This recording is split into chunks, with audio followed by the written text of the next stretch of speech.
Perawatan motor Ninja RR itu kebanyakan sebagian orang menggunakan feeling untuk mengecek perawatan apa yang diperlukan, penggantian apa yang diperlukan. Akan tetapi untuk itu berlaku untuk orang-orang yang udah expert ya, dan feelingnya udah kuat di pakai Ninja RR-nya. Tapi bagi yang awam kayak kita perlu panduan dasar apa saja yang harus diperiksa berdasarkan pembacaan odometer ataupun hitungan waktu ya, tahun.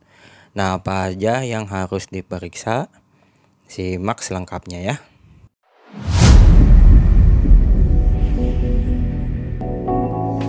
Pertama-tama yang perlu kita periksa dalam hitungan per tahun yaitu kerja shock breaker ya, depan dan belakang. Kemudian yang kedua itu gerak bebas kemudi, jadi setir juga harus dicek tahunan.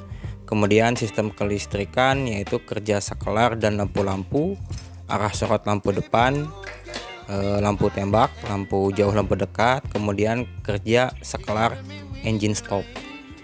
Lain-lainnya yaitu komponen-komponen rangka dicek, dilihat itu juga per tahun. Bautnya apakah ada yang longgar, baut, mur, dan pengencangannya apakah ada yang longgar gitu.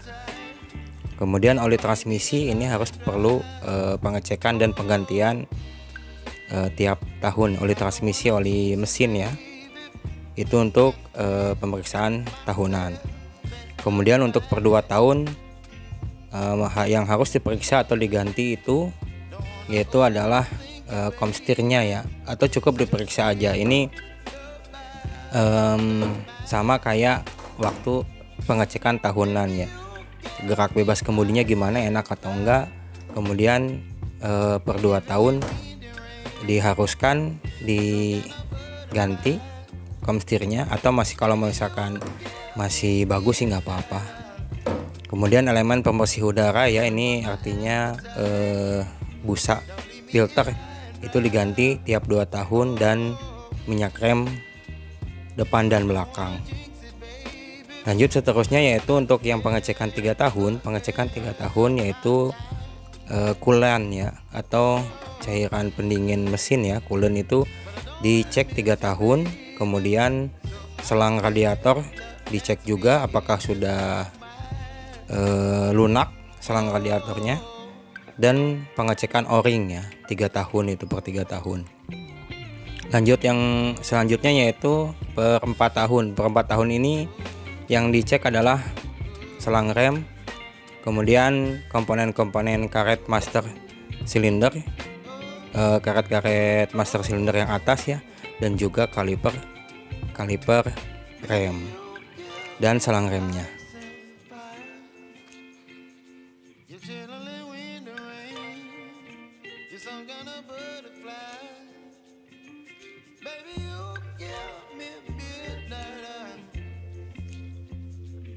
Selain berdasarkan waktu, juga ada yang berdasarkan pembacaan odometer.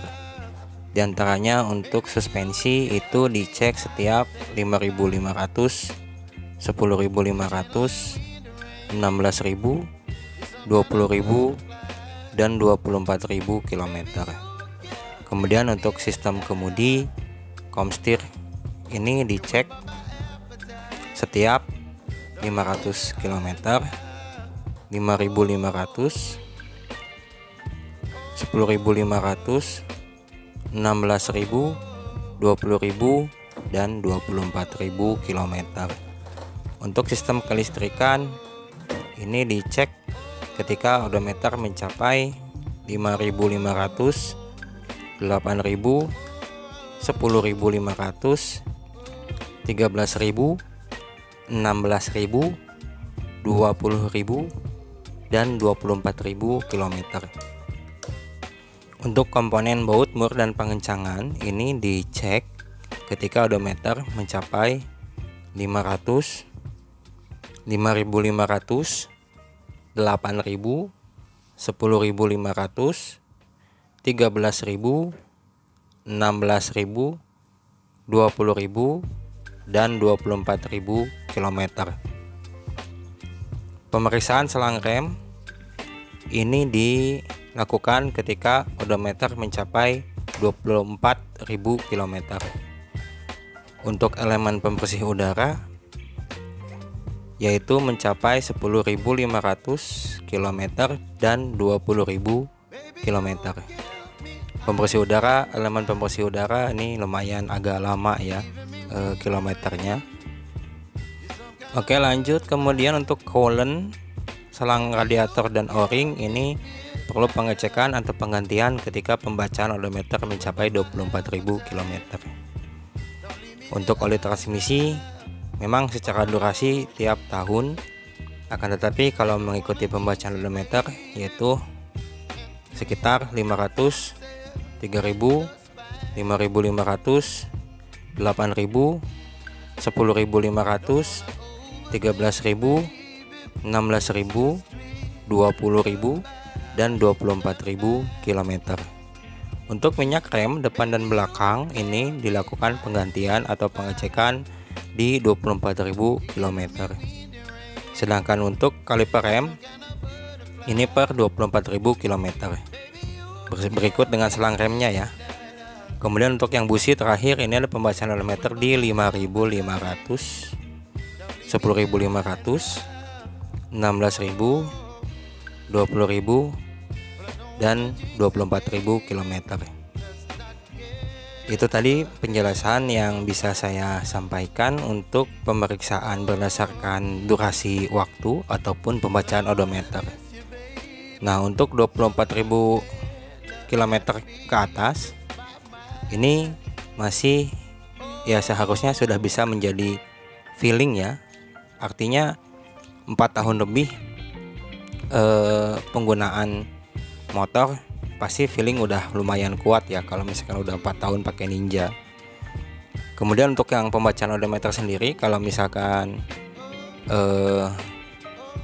kita pas dapat secondnya itu kurang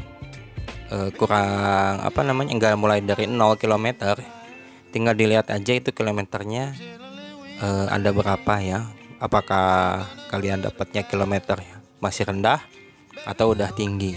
Tapi setinggi-tingginya batasnya untuk yang buku panduan ini ada di 24.000 km.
Untuk melihat file gambar yang nanti saya perlihatkan di durasi video terakhir, saya juga bakalan posting gambar ini yang saya dapat dari grup Facebook Kawasaki Ninja RR New ya.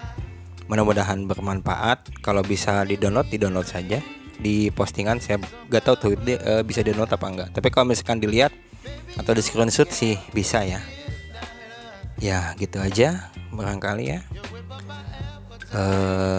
Sekian, semoga bermanfaat.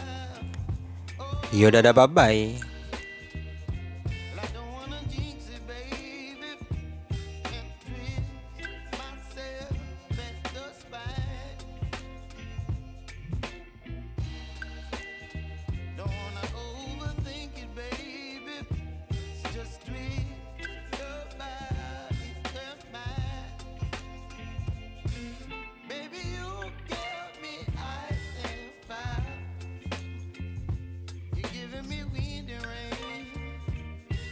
and a